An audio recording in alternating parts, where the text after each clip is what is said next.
Hey everybody, this is J Rod here for Deleted Wrestle Zone. First things first, I want to apologize from we were unable to upload the recent episode. Reason behind that, we had a little change of time schedule. Basically, Nico had an appointment with something. I was okay with the idea because I did mine. I'm not the kind of guy who likes to complain about it or anything. That's not me. Of course, he forgot his camera, but we had to borrow a camera from someone else. But things did not go according to plan on the part. I'm not the kind of guy who likes to point the fingers. Basically, that's not me either. I trust Nico. I've always have. I trust his abilities. I trust his knowledge, what he's contributed to this channel. But sometimes things don't go as planned, but all you got to do is move forward, try to think of an alternative. So that's what we're going to do on this episode. Basically, I'm going to do things differently. Since we did not do a proper episode yesterday, we're going to do that today. So we got a lot of things we're going to discuss. So get ready for another episode of Deleted Wrestle Zone.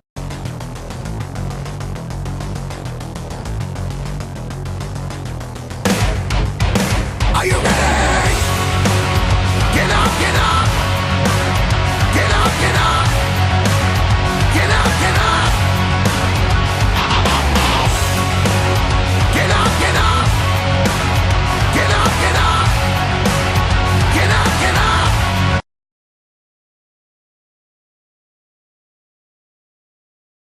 Right, everybody. So, like I said, we apologize. Things didn't go according to plan yesterday, but we're going to do this today. I'm going to do this little makeup thing. So, right now we're in Nico's favorite subject, New Japan Pro Wrestling. We just had finished with the World Tag League final. As you recall, this World Tag League is an annual tournament where they have the heavyweight tag team division compete. Whoever wins this would eventually go to Wrestle Kingdom to face the IWGP Tag Team Champions, which are currently being held by Bullet Club members Tama Tonga and his brother Tonga Low, known as the Gorillas of Destiny, or GOD. So this is an interesting tournament. So we're right now going to go from start to finish from this tournament. So let's start with the first match. We had Yuji Nagata and Manabu Nakanishi defeating Hiroyoshi Tenzan and Satoshi Kojima. This one was a good match. I mean, these are veteran wrestlers, in case you're wondering. I mean, it was a good, solid match, but I did hear that Tenzan doesn't like to lose. He gets a little frustrated, but of course, Nagata and Nakanishi showed their respect to Tenzan, that he was great. I mean, he still can kick butt, in my opinion. But I enjoyed it. Next match, we had Toru Yano and Colt Cabana defeating Bullet Club members Balak Fale and Chase Owens. Of course, Yano and Boom Boom actually defeated them using their tricks that they normally do to win, which is effective, I'm not going to say it's regulated, but it's effective. We had Jeff Cobb and Mickey Nichols defeating Shingo Takagi of LIJ, Los Ingobernables de Japón, and Terrible of Los Ingobernables together. Now, don't ask me why there's two Ingobernables factions. It's going to be a long story, but we will do a little discussion on these guys soon with Nico. I know he likes LIJ. Next match, we had this one was Hiroshi Tanahashi and Toa Hanare defeating Hiroki Goto and Carl Fredericks. This was an interesting match because Toa Hanare has been many times over with many tag teams over times, and teaming with the Ace was great. But right after the match, there was a video message sent by Chris Jericho, sending a message to Tanahashi, telling him that his time is almost near, that he's going to end his career once and for all. The story goes, if you follow it along, a couple months back in Dominion, Chris Jericho was in a match against Okada for the IWGP World title. Okada came on top, and of course, Jericho was about to take him out completely, but Tanahashi wasn't going to just sit by and let Jericho take out the champion that way, because he does not like that. But Jericho never forgets people that get into his business. He did the same thing to Evil when Jericho was about to take out Tetsuya Naito. So that match is coming up in Wrestle Kingdom 14 on I think first or second night. Then we had the next match. We got members of Suzuki-gun, Minoru Suzuki, Lance Archer, who's the United States champion, facing off against Bullet Club members Kenta and Yujiro Takahashi. Now, this match was interesting because there were many. I was surprised how Kenta was in the face of Minoru Suzuki. Now, we've seen Minoru Suzuki in the ring, how he acts when he's telling the opponent, come on, like he wants him to get his best shot. If he's unable to give his best shot, then Minoru Suzuki does that. I mean, Nico and I have agreed that this was a match, but we did agree they need to put a match between Minoru Suzuki and Kenta. This is going to be an amazing match. I mean, an amazing storyline, because those two are like the same. You got one veteran, we got one guy who's been on top of the world. Make it happen. New Japan, make it happen. Do it for us, the fans who are watching. But sadly, Suzuki-gun took the win. But there was a surprise. The return of Jon Moxley, which was absolutely great. I loved it. You know, it was Jon Moxley was disqualified because he was unable to defend the title against Juice Robinson because the typhoon. He was unable to enter the country of Japan. So they just put in Lance Archer to take. He won. Archer's been ignoring Juice, but now Moxley wants his title back. He attacked Lance Archer, but he demanded he wants a match for his title back, and he declared a Texas death match. If you guys ask yourself, why a Texas death match? Well, simple. Archer's from Texas, Dallas to be exact, but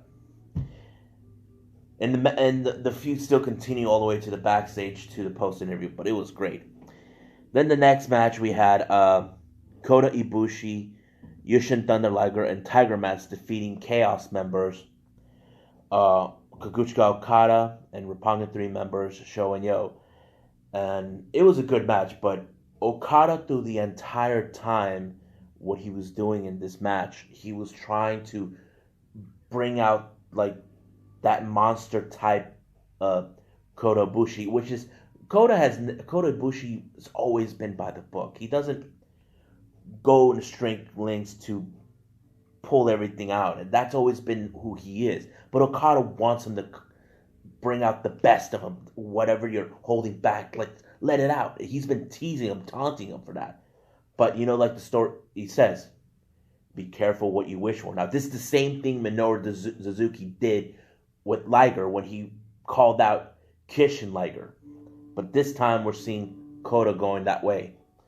And he did say there's no going back, which is true.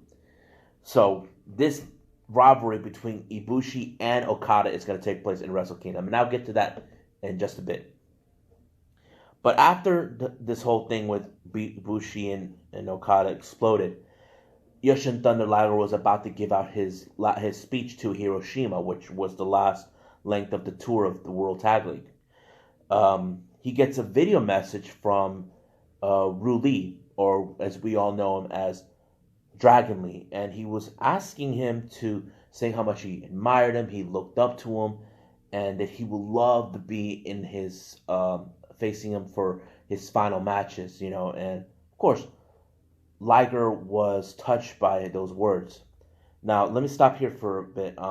As you know, Dragon Lee was fired from CMLL, and he was pulled out of the Super Junior Tag League by CML because of the partnership with New Japan. Now, Dragon Lee, if you guys have known, he's always been a big supporter guy to be on New Japan's level.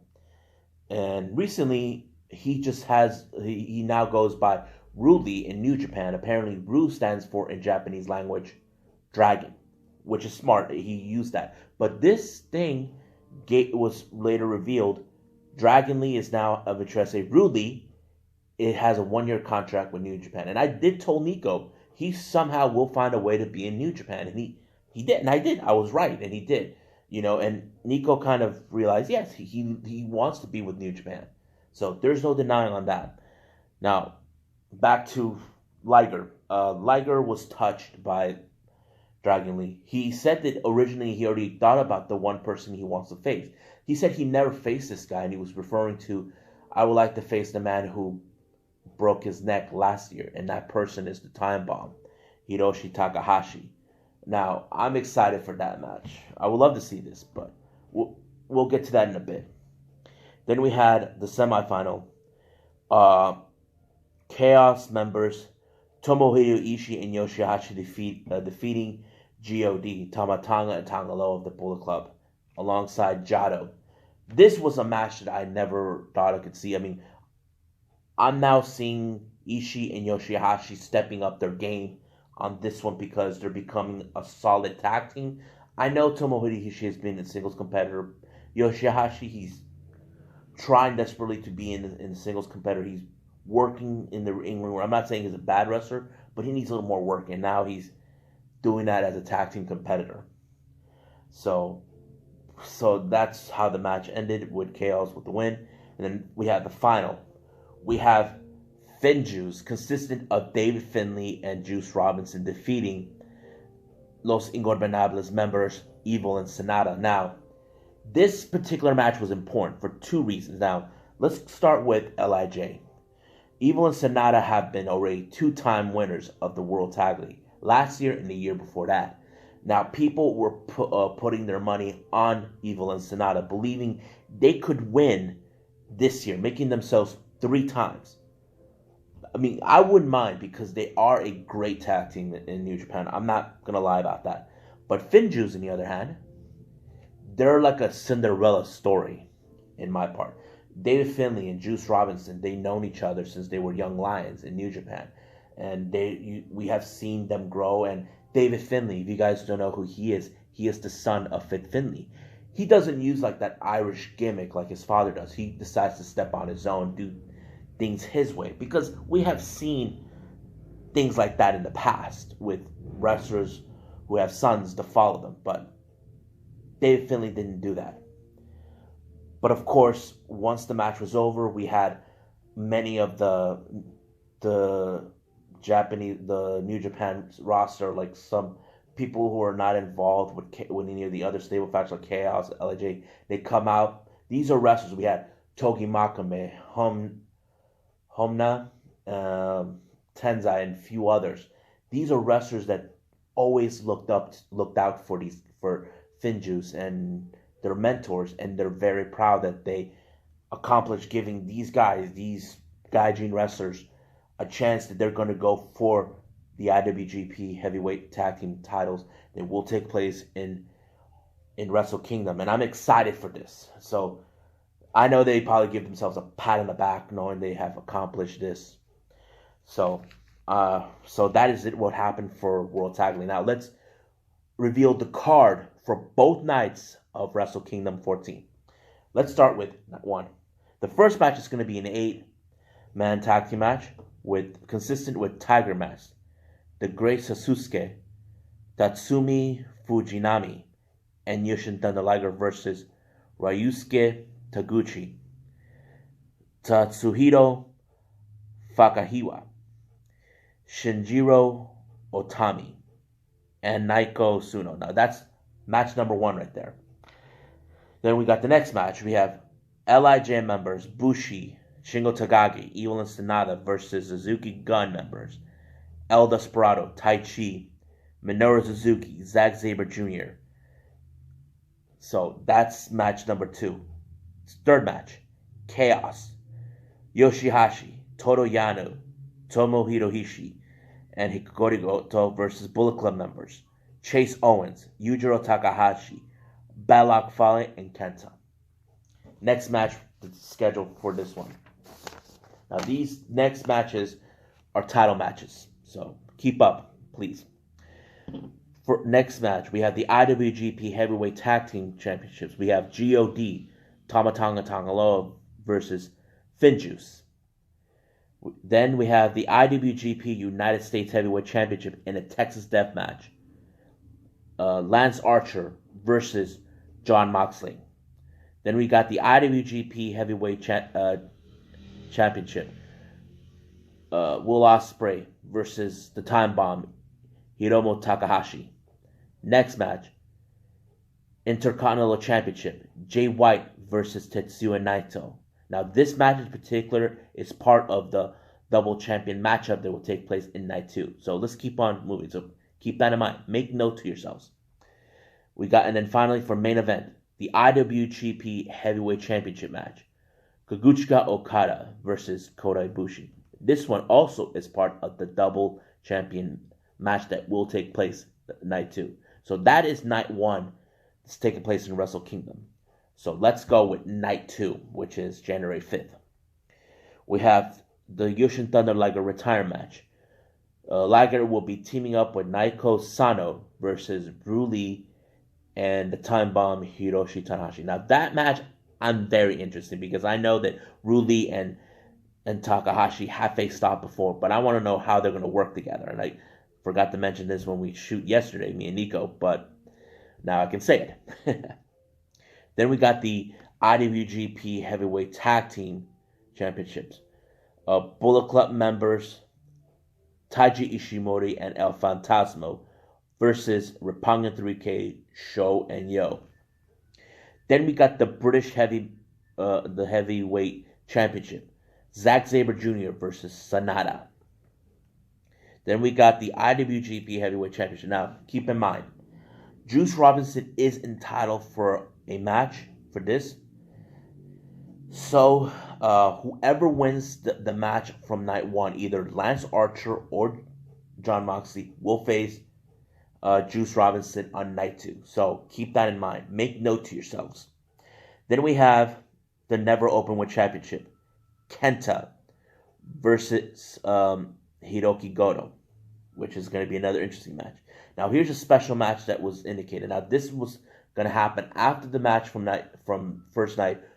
The loser for the Intercontinental Championship and the Heavyweight Championship. It could be either Kota Ibushi or Okada versus whoever loses from the IC. We have Tetsuya Naito or Jay White. So it's kind of twisted, but I hope you guys can keep up.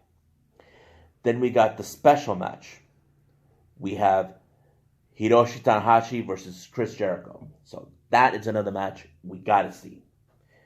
Then the main event, the double championship match. Whoever wins for the heavyweight title, which is either Okada or Bushi, will face the Intercontinental Champion, which is either Jay White or Tetsuya Naito. So I'm kind of excited to see how this one's going to go. So that is all for the card of both nights of Wrestle Kingdom 14. But now let's talk about this. Now, Nico and I have talked about this many times over, that we would love to see New Japan come to the United States. Now it appears they're going to have more matches coming up for 2020 here in the United States. I think the closest one we could go is Long Beach. We are not 100% sure. I would love to see them. They might be at the Walter Reed Pyramid. We just don't know. But they have announced for the New Beginning USA tour that will take place in January of 2020. So here are the days they already announced. January 24th will take place in Tampa, Florida. January 26th, Nashville, Tennessee. January 27th, Raleigh, North Carolina. January 30th, Miami, Florida. And finally, February 1st, Atlanta, Georgia. So these are the dates for the U.S. tours they're going to do for the New Beginning USA. But they are scheduled to do more U.S. tours. We just got to pay attention. So you ask, how can we pay attention to these? You can go to on the website on New Japan NJPW 1972 page or the New Japan World. Either way, however you want to do it, or you can follow it on social media. They normally announce it there. So that is it, what we got for the New Japan content. but there will be more to come. We will continue to talk more with new content will be coming up soon with the road to the Tokyo Dome and all this other stuff. So I'll be right back for some more content for all of you.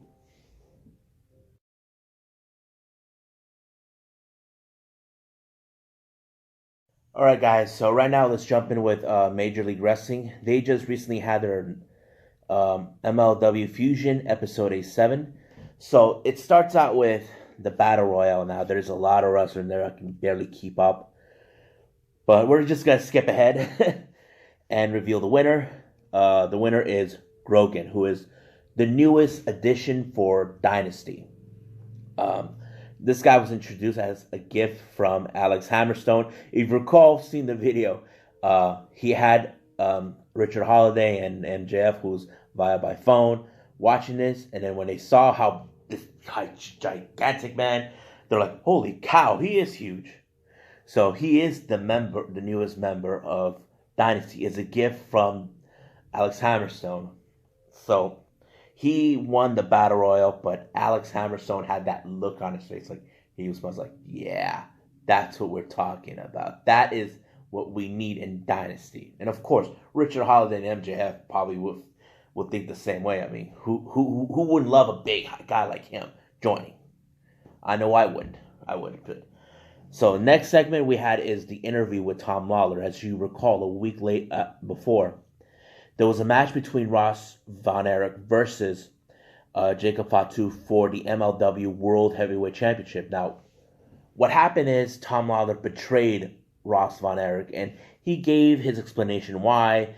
He made it sound it's always been about him. You know, like he was upset that all this and that this should have been more focused on him. Because here's the thing, like, I know Ross and Marshall Von Erich were brought in by Tom Lawler to take out Contra, but now it's like he has changed.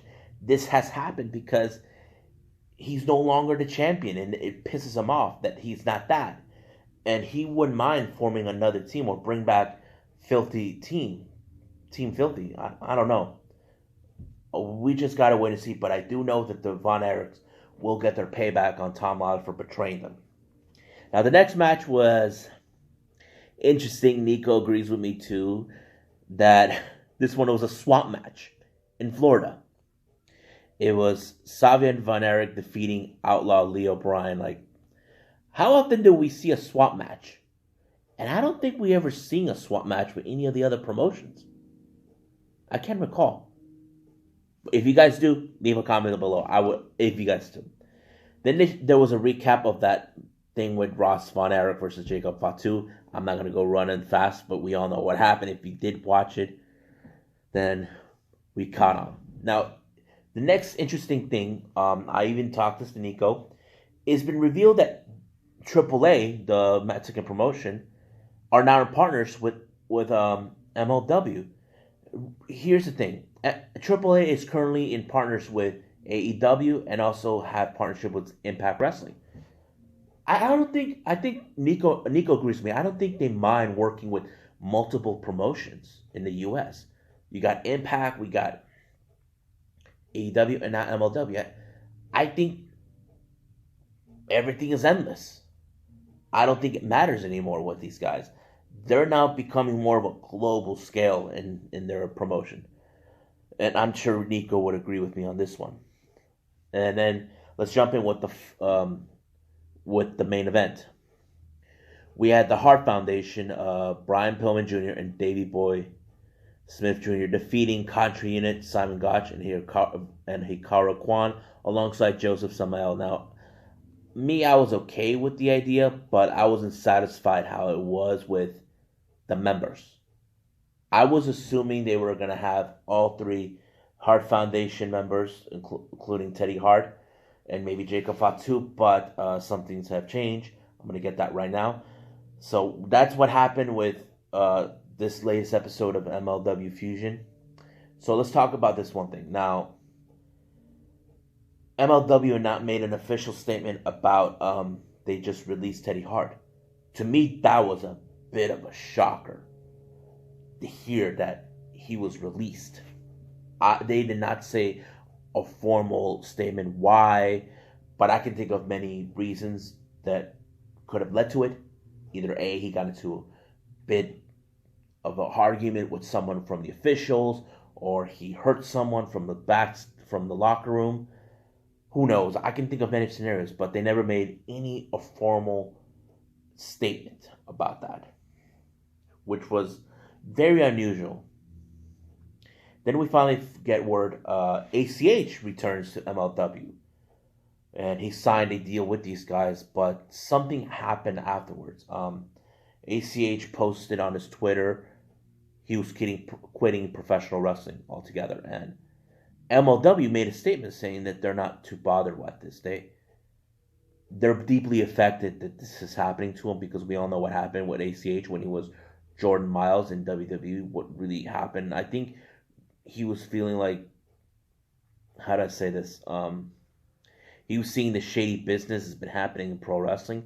I don't know if MLW's done that with ACH in the past, but MLW made a statement saying that they're not too bothered with it. They understand what he's going through. All they care about is for him to be happy. Now, on a personal note, I understand there's people who are like saying, "Yeah, that piece of shit is quitting." I know people had problems with them in the past because of what he did prior to this. If we're gonna do something like that, please don't quote me or try to start negative stuff here or argument. I don't know. But please keep in mind, ACH is a human being, okay? The guy has feelings, and he felt like he was disrespected.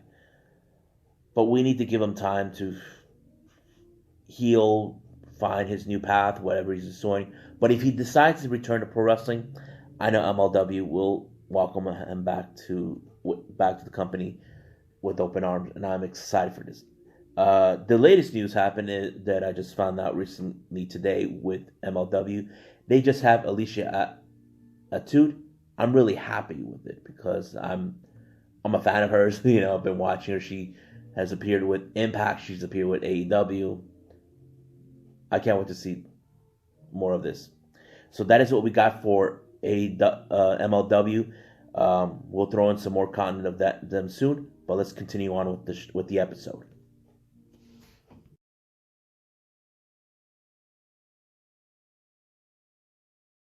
All right, guys. So we hardly get to do Impact. I guess you guys are wondering, but this time we're going to do it. This latest episode started out with RVD alongside Katie Forbes versus Rhino. This one was an Extremes Rule match, which is something that was thought of by Tommy Dreamer. He was playing ref. As you all know, RVD is becoming a prick in the whole thing, saying that everyone has stolen his moves. He trash talk Kenny Omega, the Young Bucks. He's like, "Who do you think thought of do?" I did. Everybody stole my moves. But RVD was proven he had too much, so he defeated Rhino. So that was... I didn't see it as an Extremes Rule match from the ECW days, but I'll give it maybe a C- in my opinion, on this one. Then we had Sami Callihan addressing about Tessa Blanchard. Now, the Impact Wrestling officials have had both Tessa and Sami pick opponents for them to face off. Tessa picked to face Sami, the most dangerous man, and we're talking about Ken Shamrock. And of course, Sami was not too thrilled about it, but he announced he picked OVE member Madman Fulton, that huge monster with OVE, so all this and that. And then we had a match with Moose versus AC Romero. These are two behemoths. I mean, Moose is who I like to call the new version of Mr. Perfect, but a bit more aggressive. And AC Romero, we all know him, his reputation that made him viral on the internet when he pounced the guy out of the ring. But it was a good match. I have to say, this has proven that AC Romero does have a future with Impact Wrestling, and they picked the right guy. But Moose took the victory on this one. Then we had a segment with Susie and James Mitchell. Now, What's going on is that Susie is now used to be the undead queen, Su Young, and now James Mitchell is trying to find a way to bring her back, trying to get her to attack Rosemary. Rosemary is trying to figure out what's her deal. Why is she acting like this too nice, goody two shoe girl? I mean, it's kind of funny. And then we had an interview with Michael Elgin explaining his actions towards what happened a week ago. You see, a week ago, there was a match between Eddie Edwards and Brian Cage, and that was a great match. But Michael Elgin had to crash the party, as always. So he wanted to make a statement saying that he earned the right to get a title shot. He was unable to beat Brian Cage and all this, but there's still more to come. He wants to say, I'm not just going to wait, earn my shot. I'm going to take it. So that's why he's there. And then we had a match between Fahad Bal versus Raj Singh. And of course, Fahad Bal, who had his fair shield deals with Desi Hit Squad attacking him. This time, he got his payback against Raj, but the Desi Hit Squad assaulted him after the match. But out of nowhere, Fahad Bal was saved by his longtime buddy TJP, giving him the helping hand that he needs, which was great. You know, those two are back together as good friends. And then we jump in with a segment of Joey Ryan going to wrestler's court. Apparently, they're saying he broke kayfabe and all that. It started out where the judge is Tommy Dreamer, wearing like a little druid outfit, and everybody else in the bathroom, men's restroom. Joey's like, come on. And the plaintiff is Johnny Swinger, because he's pissed off that Joey wasn't there to help him when he was facing against the Canadian Destroyer. And he tried to say, come on, can we just move to another location? They went outside the men's restroom, that kind of thing, which was so funny. But he did state that, can we just make wrestling fun again? And Johnny Swinger goes, that's a load of bullshit. So he was found guilty, but he was sentenced to face AC Romero. Now, the reason they picked AC Romero was because AC was in the bathroom. He comes out thinking, what's going on? And then, voila, there he was. So it's like, what a coincidence. You're right there. So that's how it turned out to be. Then we had a four-way tag team match for the number one contendership for the Impact Tag Team Championships. Now, it had Rich Swann, Willie Mack versus The Rascal, Wentz and Dez versus OVE, Jake and Dave Chris versus Reno Scum. Now, at some point of the start of the match, Willie Mack got hurt. We don't know how it was. He was unable to find balance, and doctors made a decision to pull him out. But the amazing thing is, Rich Swann decided to continue on with the match, with doing it by himself, which he did. And, of course, he won the match by himself. But right on top, you see the North are trying to, how do I say this? They are not too thrilled with, but Ethan Page has something up his sleeve. We just got to wait and see. Then there was an interview with Teo Valkyrie saying not too thrilled with the three-way match for the title. And then Brian Cage talking about his recent loss to Sami Callihan, and then Tessa Blanchard winning for the number one contendership. I mean, I understand the guy, but now all of a sudden, RVD showing up with his wife doing a little porno flick. And then RVD decided to trash talk again, this time with Brian Cage telling that he stole his moves. I don't even recall Brian Cage stealing his moves. I don't know where he gets the idea, but I have that feeling Brian Cage is not going to let that slide. Then we jump in with Tessa Blanchard with Madman Fulton. Now, this match was great. Tessa had everything under her control, but it ended with a no contest thanks to Dave and Chris, who interfered. They were going to take her out completely, but Ken Shamrock came out with the save. And all of a sudden, Madman Fulton was not happy with the fact that Ken Shamrock embarrassed him, humiliated him during that. But Sammy told him, go back, let me handle it.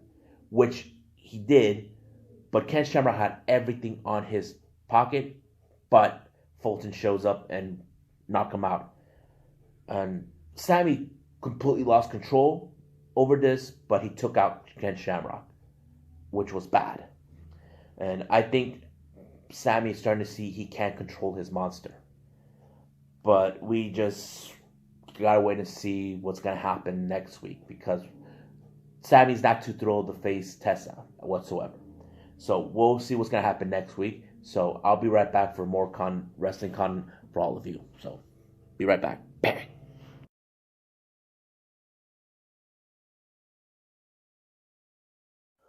All right, so right now we just finished with week 11 for the Wednesday Night War. We had AEW versus NXT again.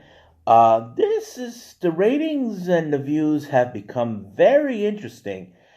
Nico and I were, well, he's not been a surprise, but it tells us that things are becoming great series.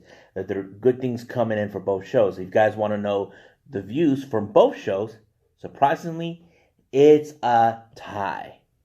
They both received 778,000 views from both AEW Dynamite and NXT. Now, to me and Nico can agree, we're seeing the best part of the shows, how they're doing everything they can to give the best show ever. I'm like saying, I mean, it is a great time to be a fan, a wrestling fan, but not gonna just argue about how this whole thing is now with this war between. I mean, they're both great shows. I'm not gonna lie about that. But let's start with the NXT how it goes. It started out with Adam Cole was not too thrilled about this three-way match for the number one contendership for the NXT title. So he feels that none of them deserved nothing to deserve to be in the title run. And then it starts with the first match, Angel Garza defeating Leo Rush. Now this rivalry goes back from a while back. And Garza won. He became the first cruiserweight champion in the modern era. We're not going to continue on with the previous cruiserweight they had in the past. But yeah. But during the commercial break, Garza proposed to his girlfriend, right? In front of everyone. And it was a very touching moment. I enjoyed it. It was great. You know, many his friends from the wrestling world, they're all in Lucha Libre, they all were congratulating for his win and of course congratulating for his engagement. Then we have a promo with Shayna Baszler saying that she tapped out almost everybody from Io Shirai, Bianca Belair, Candice LeRae, Tegan Knox, Dakota Kai, that she will make it her mission to ensure that Rhea Ripley will tap out and go to sleep. That is what she wants. Then we had another promo from Finn Balor about talking about how Tommaso Ciampa is calling his belt Goldie. We all know Finn Balor had gold in his past during the main roster. Two-time Intercontinental Champion and the first ever Universal Champion. But he has been the longest reigning NXT Champion, 292 days.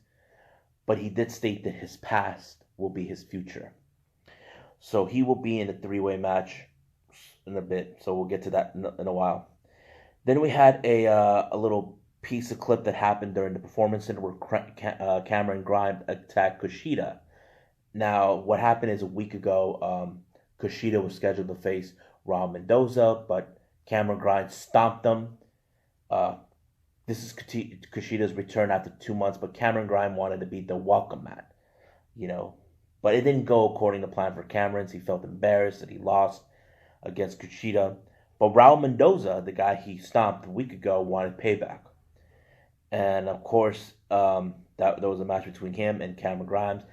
Raul Mendoza tried to play his little trick where he just stomps him quicker.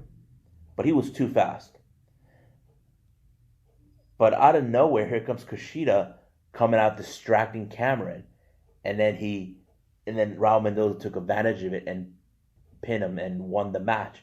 But Kushida decided to take a little souvenir from Cameron Grimes. He took his hat, which was great. I mean, it just showed him this is what happens when you cross paths with me. We might see a interesting rivalry between both Cameron Grimes and Kushida. Then we jump in with Mia Yim in an interview saying that this isn't about winning a match or anything against Dakota Kai. It's payback to make her pay for what happened at War Games, that costing her the opportunity to make history. And we were gonna get to that. We'll get to that in a bit. Then there was like the announcement of the NXT UK roster member Travis Banks, the Kiwi Buzzsaw, Australian wrestler born New Zealand born, now living in Australia. So basically, he was booked in the match against the Forgotten Sons member Jackson Riker. I mean, Riker, I look at him like a pit bull. He's a huge guy, but Travis Banks impressed me with his in-ring ability as a high flyer and how he runs fast, all that stuff. But he surprised me when he took out Jackson Riker, and it was great. I wasn't sure what to think of it. I hope we can get to see him more. But there was a post interview where they asked him about his victory, but he did. They actually gave us they wanted a statement about Cassius Ohno, saying that he's the greatest British wrestler. Of course, Banks was not too impressed by him. So there's that. Then we jump in with the match between Dakota Kai and Mia Yim. This match was, interesting. But I was really happy how this turned out. Dakota Kai won, but Mia Yim didn't care about that. She was not done. She was going to put a whole lot of hurt with her. I didn't know what Mia Yim was planning, but the big surprise is that she pulled out 2 tables. And she actually suplexed her out of the top where the production area is. And bam! She got it good. I'm now seeing women are getting involved in this whole tables and ladders and stuff, I never seen anything like it. I think I'm getting into it. Then the next match we had Breeze Angle defeating the Singh brothers. I don't need to get that. To me, I didn't find that too important. Then we had a women's match between Bianca Belair versus Kaden Carter. Bianca took the victory on this one. Then we see Adam Cole come out doing his little scout on the competitors between Finn Balor, Thomas Ciampa, and Keith Lee, which was the main event. Now, I wasn't sure who was going to win. I mean, I was completely biased. I'm not sure about Nico, but all 3 were great. But sadly, in the end, Finn Balor took the win. Of course, he made his statement. His past will be his future. Here comes Undisputed Era doing the little Undisputed Era hands gesture. But I don't think he's too bothered by it. I don't know. I have that feeling that maybe they're going to form like some sort of Bullet Club style, faction. But we'll just have to wait and see. Now let's go. So it was a good show. I'm not going to lie. There was some good matches, some good segues. But let's go with AEW Dynamite, what happened to their show. It started out with a squash match with John Moxley defeating Alex Renner. Alex Renner was one of the jobbers. It was kind of an easy victory. Of course, John Silver tried to get some payback for what he did, but it wasn't enough. But out of nowhere, Jericho and the Inner Circle come out like they surround the ring. But Jericho gave an offer to Moxley he can't refuse. He wants him to join the Inner Circle. Now, the way I see it in the story-wise, Jericho is scared. He's scared of Moxley. He's scared to lose to him. But what makes him so certain that he would join? He's saying, think about it. That he's confident thinking that Moxley would do the right thing and join him. But Moxley had that expression on his eyes. If you saw it, he was like, really? Really? I don't know if he was like saying, are you out of your mind type, or it's like, are you really that desperate to ensure I don't face you? Because Moxley is number 1 to be in the running. But we just got to wait and see. There's still more to come for that. Then there was like a quick promo for the Texas street fight between Proud and Powerful and Young Bucks. Now, Excalibur saying that he feels there's no doubt the Bucks will come out on top because they're the masters of this. Now, if you guys followed the Bucks with Pro Wrestling Guerrilla, or better known as PWG, they're the masters of that. I've seen clips of that. And Excalibur's not wrong. But somehow they always come on top. But they did announce after the promo, whoever wins the Texas Street Fight match between the Bucks and Proud and Powerful will receive a tag team championship match against the current title holders, SCU's Frankie Kazarian and Scorpio Sky. Then we had the interesting tag team match involving the Butcher, the Blade, alongside with the Bunny versus Cody and QT Marshall. Now, this match was kind of okay, but the biggest surprise was QT Marshall, what he did. Now, keep a note on this one. QT Marshall hasn't wrestled since 2012. He got injured and put him on the sidelines. But what he did surprised me. I know many fans were surprised. I was like, wow. Cody was surprised too. But sadly, the Butcher and the Blade took the victory on this one. And out of nowhere, Darby Allin shows up. And he extends his hands to Cody. I don't know what to make of it. But right after that, QT Marshall got a standing ovation. Fans were really impressed. But during the backstage interview with Cody, he did stated that he didn't know what to think of it, but he did say that they both had a tie. If you go back to Fyter Fest, it kind of ended with a draw, with a time limit draw, and they can't let that happen. But he said if they gave him he gives him the rematch from Fyter Fest, then he'll be his partner. Cody had no problem, which he was okay with it. We just got to win C. And then we had MJF and Wardlow. He said he has no problem facing Cody. He's willing to face him. But he has some stipulations that he won't reveal until January 1st in Jacksonville. So it's kind of interesting how this is going to be played. We just got to wait and see. And then we have a video of the Dark Order recruitment. But this time, they target Alex Reynolds. Looks like they're recruiting the roster members involving who are on a losing streak. Now, I think the idea where they're going is they're maybe building a much bigger stable faction, grooming these guys who are on a losing streak to join the Dark Order for a much bigger purpose. I mean, I'm very interested because I think people say they could have started this earlier, but I think they're trying to work their way out how it goes. Then we had a match for the women's division between Big Swole and Emi Sakura. Now, Emi Sakura was number 3 in the running for the title run in the rankings. Watching this match was Hikaru Shida. She was watching throughout the whole thing, but Big Swole impressed me so much. I really like, and as you must know, Big Swole has now signed a contract deal with AEW, and it's really amazing that. And of course, Big Swole took the victory. Hikaru Shida was like, not completely. Now, the rankings had changed since the loss. Emi Sakura was bumped to number 5. Hikaru Shida number 3. Number 1 currently right now is Britt Baker. So that's how the match ended. I don't know what Hikaru Shida would do. Now she has to work harder to go to the top. Then we had an interview with Pac saying that he wants what he's owed, his rubber match.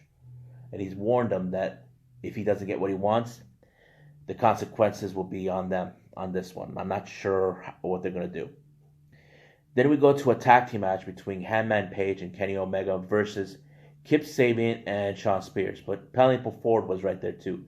Much of the match, there was a part where Kenny was going to do a high 10, but Hangman was not having it. If you must know, Hangman said he's no longer part of the Elite.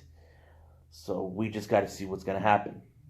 And then Penelope Ford keeps interfering, getting involved, causing them lose momentum. But out of nowhere, the lights turned off, and you see Tully Blanchard all tied up.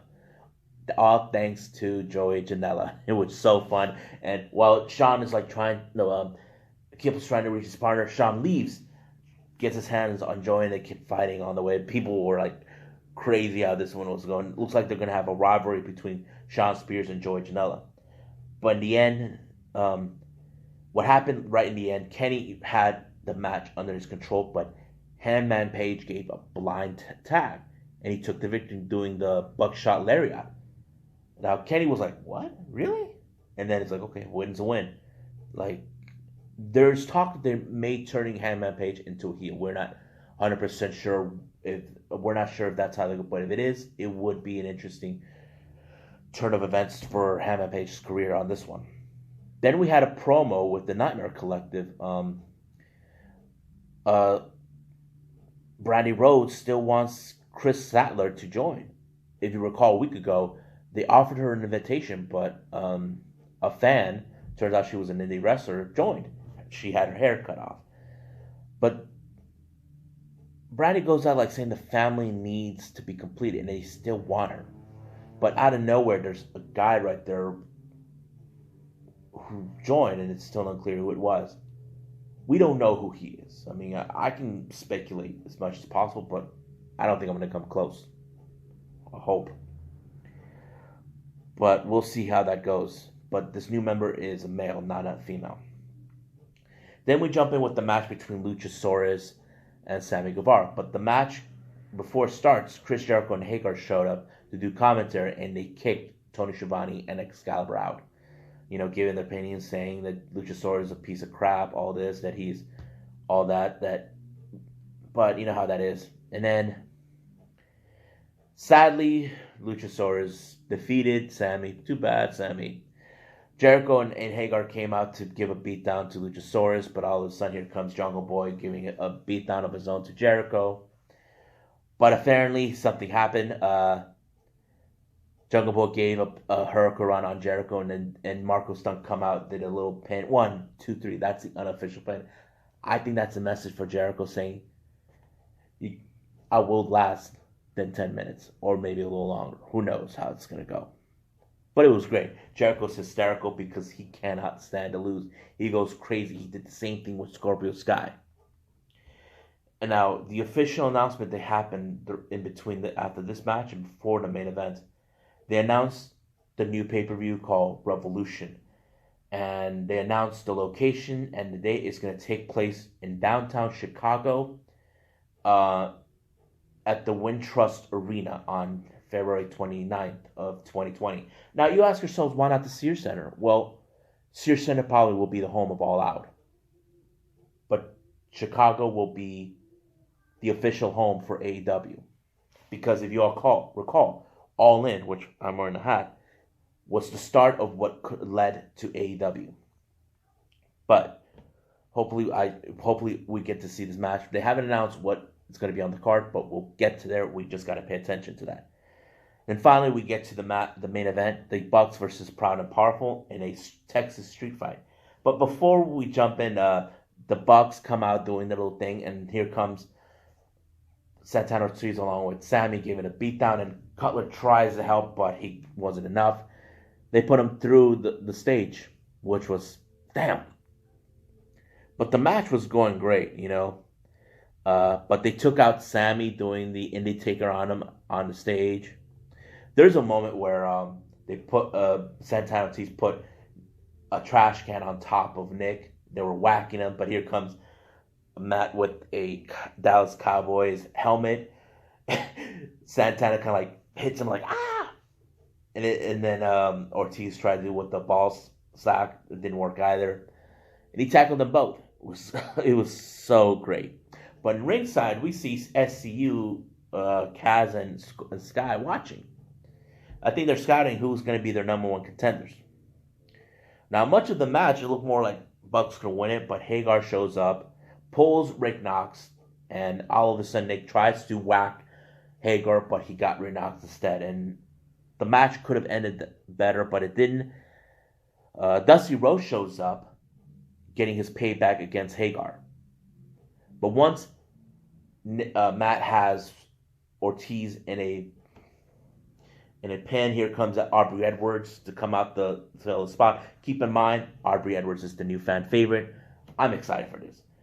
But later, some point in the match, Nick pulls out his old trick. If you call from his Ring of Honor days, he pulls the referee, tried to ensure they don't. But it was legal because it was a no disqualification. So he took that. And it was great. Some parts were amazing with tables and the chairs and all that. And the Bucks win it by giving Ortiz the Meltzer driver, you know, for the 1, 2, 3, and they became the number one contenders for the AEW tag team titles. So that will take place possibly this coming week, but we just got to wait and see. I say, like I said, right now, both shows were great. I'm very happy how this turned out. Um, I hope we'll see something better for week 12, but we'll just got to wait and see. So I hope you guys enjoyed both shows for the Wednesday Night War, but we just got to keep moving forward, and I'll be right back for more content for all of you. Bang.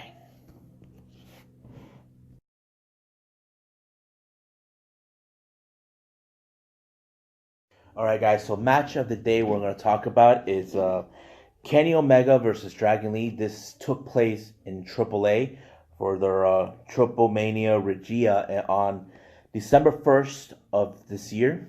I even explained this to Nico yesterday that this was sort of like a dream match that many people have asked. But I also mentioned this to him. Kenny has now been having a big success down in Mexico as well. I think the idea of what we've been seeing with Kenny, he had been huge in Japan, and now he's taking his name more global than we never imagined. Him going to Mexico must be a good thing. But this match will start up with him as the AAA Mega Champion versus Dragon Lee. Now, reason this happened is because Dragon Lee, we can all agree, he is the youngest high success wrestler right now in the junior heavyweight division. I mean, Kenny was a junior heavyweight, and I don't think he minded facing a guy like Dragon Lee. And it was a great match. I'm not gonna lie about that. It was great seeing a dream match come true, even if it's in Mexico. But I think many fans would like to see Dragon Lee down in AEW, but we'll just wait and see. Because he's currently, now he's in Ring of Honor. But it's great, seeing Kenny continue to do his thing. I'm excited for what's going to happen now. Now, let's go with the match. I mean, start out great with the biggest pop from both sides. And, of course, Kenny, he knows who he's up against. He knows he's not facing an amateur. We're talking about Dragon Lee, and they're going back and forth. Great moves. I'm like excited for it, I just, you know what? I can't. As a Kenny fan, I'm like, there's a lot of words to describe, or just my silence kind of speaks for itself. I don't know, but it's great. I love that. Sadly, Kenny won, but Dragon Lee did say that it didn't matter who win or lose. The fact of the matter is that the fans love it. I'm sure many fans down in Mexico were happy. This took place in Monterrey. We're happy to see this match come to life because you have two great wrestlers. One who's been in Japan, here in the States, one who's now going from not only from Mexico to the U.S. and Japan. He's everywhere now. I'm excited for this. Do I think this match was great? I have to say yes. There are great matches. I mean, I can say Kenny. We know Kenny can make a match look good. Whether if he wins, whether he loses. It makes no difference. But there'll be more matches to watch from this for match of the day. So this is gonna be match of the day, Kenny Omega versus Dragon Lee. So I think this is it for that. So if you have any matches that I want to talk about, matches are coming up and you think I should talk, leave a comment down below. So I'll be right back for more content for you guys. Bang.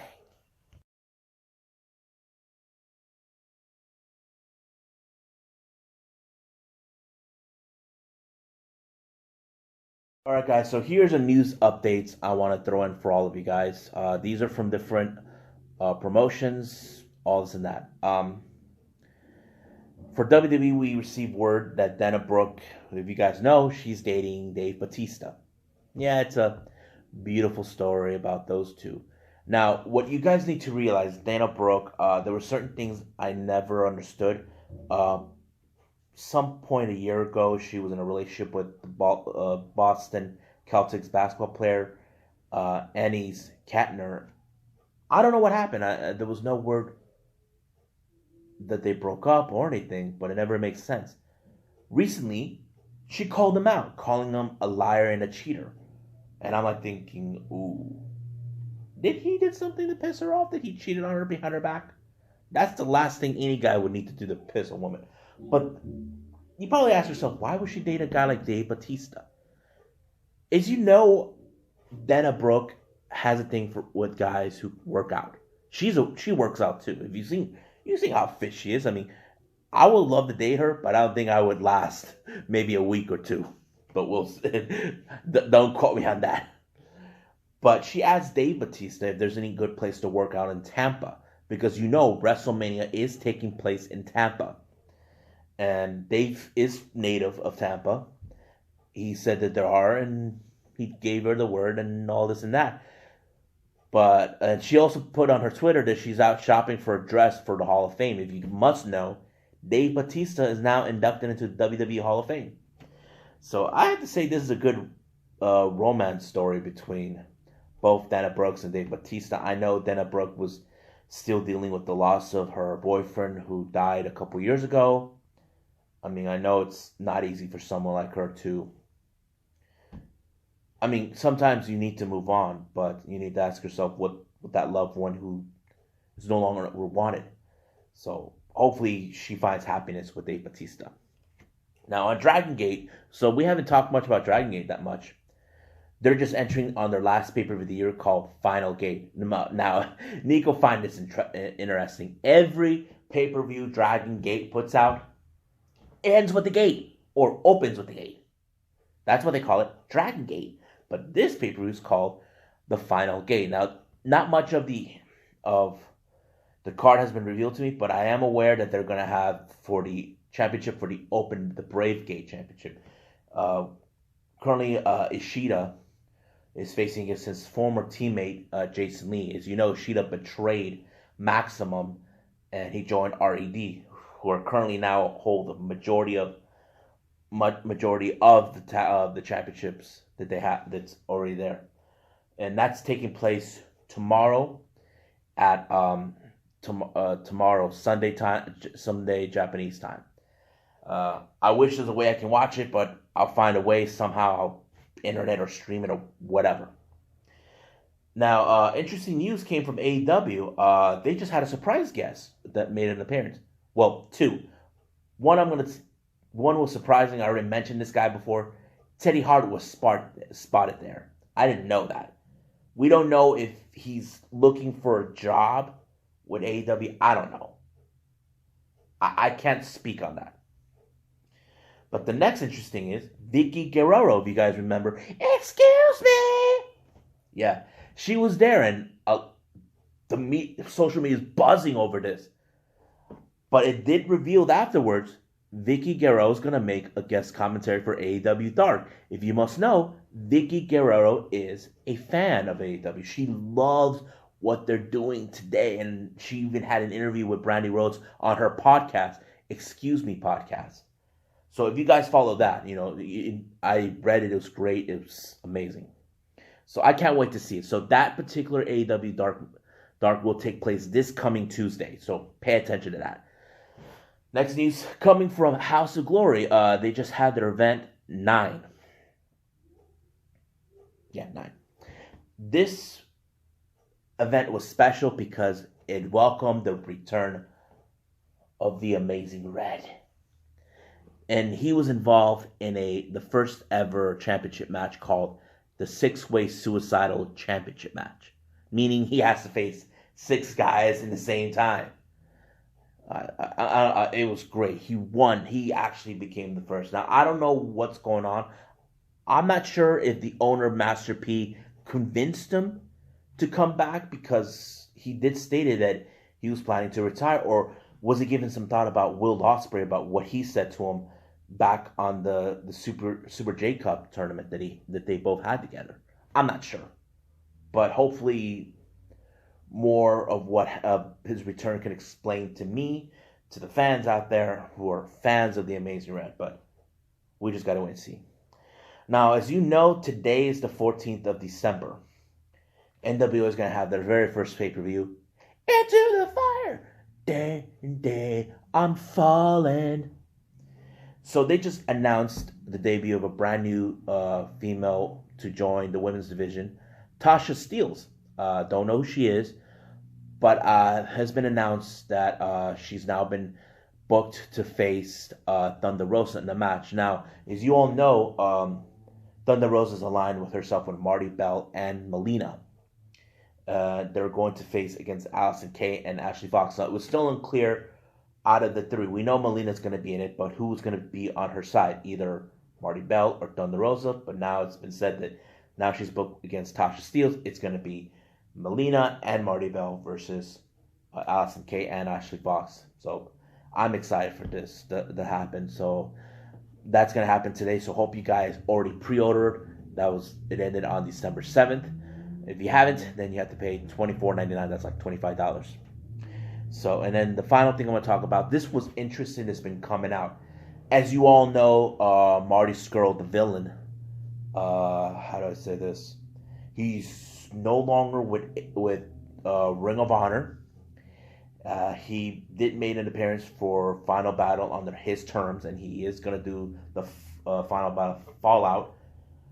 But there's been hints about him forming a villain club. Now, I'm not sure what's going on. I mentioned this on my podcast. I'll explain to you at the end of this episode. That there's talk in a secret indie about having the villain club make an appearance. There was a picture of him with the now recent release of Luke Harper. I don't know what to make of it, but if you must know, Marty Scurll owns the rights for Villain Club. So yes, now it's a trademark, so he owns it. But there is indication that he could be heading to AEW. I'm not sure because I know WWE had their eyes set on him. His girlfriend, Deanna Pizarro, is in it. But if he is, it's going to be great to see Marty at AEW. We're just going to see where they're going to go. So that's what I got for the news updates. But there will be more, and I will throw in some on the DWZ news that they alert all this and that. So stay tuned for more. Just keep an eye for updates very soon.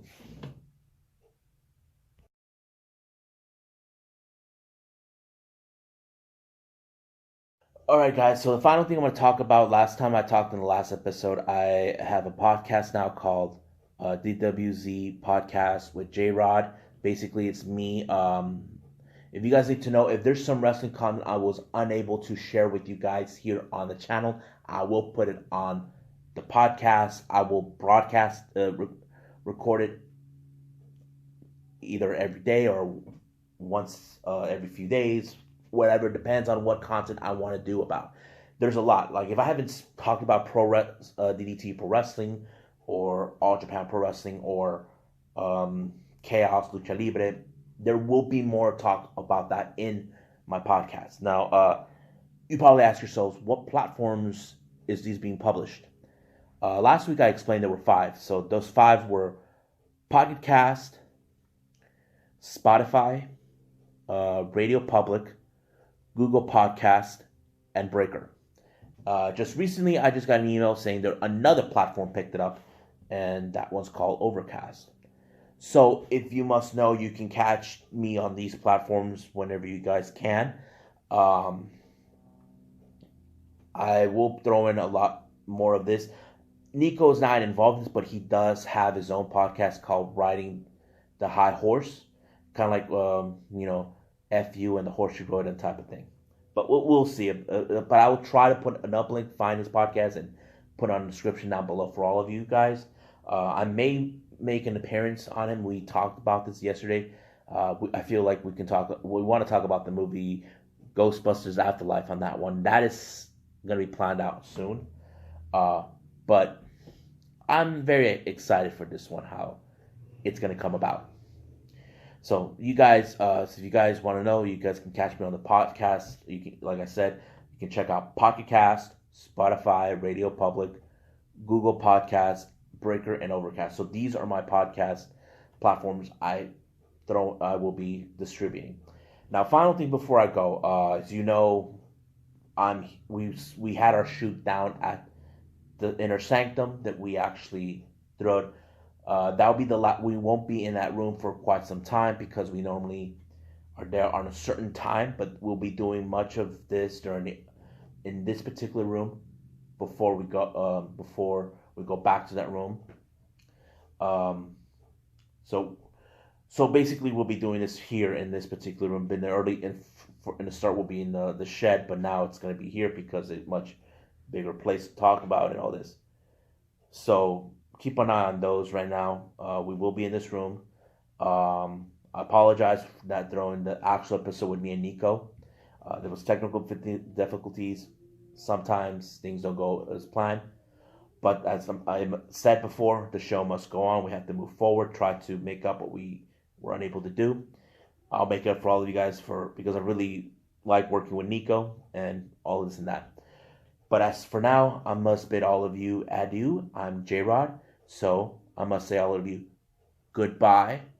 Mwah! And have a nice day.